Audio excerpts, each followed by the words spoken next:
સુરતના હીરા ઉદ્યોગમાં ઓનલાઈન પોર્ટલથી કરોડોની છેતરપિંડી આચરનારા 2 આરોપીને પોલીસની ઇકોસેલ શાખાએ ઝડપી પાડ્યા છે। ઠગબાજોએ 6 હીરા વેપારીઓ પાસેથી કુલ 4 કરોડ 80 લાખ રૂપિયાના હીરા મંગાવીને તેનું પેમેન્ટ ન ચૂકવીને મોટી છેતરપિંડી આચરી હતી। આરોપીઓએ પોતાના સાથીઓ સાથે મળીને અમેરિકાના મોબાઈલ નંબર મેળવી તેના વોટ્સએપ નંબર એક્ટિવ કર્યા હતા અને આરોપીઓએ સુરતના જાણીતા હીરા વેપારીનો સંપર્ક કર્યો હતો। અમેરિકાની ડાયમંડ કંપનીના ખરીદદાર તરીકેની ઓળખ આપીને હીરાની ખરીદી માટે વેપારીઓને કહ્યું હતું। આ આરોપીઓએ અમેરિકાની કંપની માટે હીરા જોઈએ છે તેમ કહીને દુબઈ હીરાની ડિલિવરી મંગાવી હતી।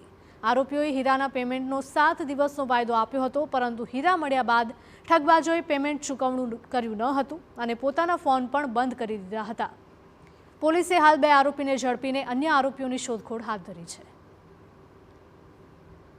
ચેતન સુથાર અને અનુજ શાહ આ 2 વ્યક્તિઓ મુંબઈથી આવીને સુરતમાં જે મિતુલ ગોટી અને નિકુંજ આમલિયાને મળ્યા હતા અને સાથે સાથે અન્ય આરોપીઓને મળ્યા હતા અને આ લોકોએ નક્કી કર્યું હતું કે આપણે સુરત શહેરના જાણીતા જે ડાયમંડના બિઝનેસ સાથે સંકળાયેલા લોકો છે એમનો અમેરિકાની અલગ અલગ કંપનીઓના ઓફિશિયલ વ્યક્તિઓ તરીકે કોન્ટેક્ટ કરીશું વોટ્સઅપ દ્વારા અમેરિકન વર્ચ્યુઅલ નંબર આધારે, અને એ દ્વારા આપણે આ લોકો પાસેથી જે ડાયમંડ છે એની ખરીદી કરીશું અને ત્યારબાદ પેમેન્ટનો 7 દિવસનો વાયદો આપીને પછી આપણે એ ફોન બંધ કરી દઈશું।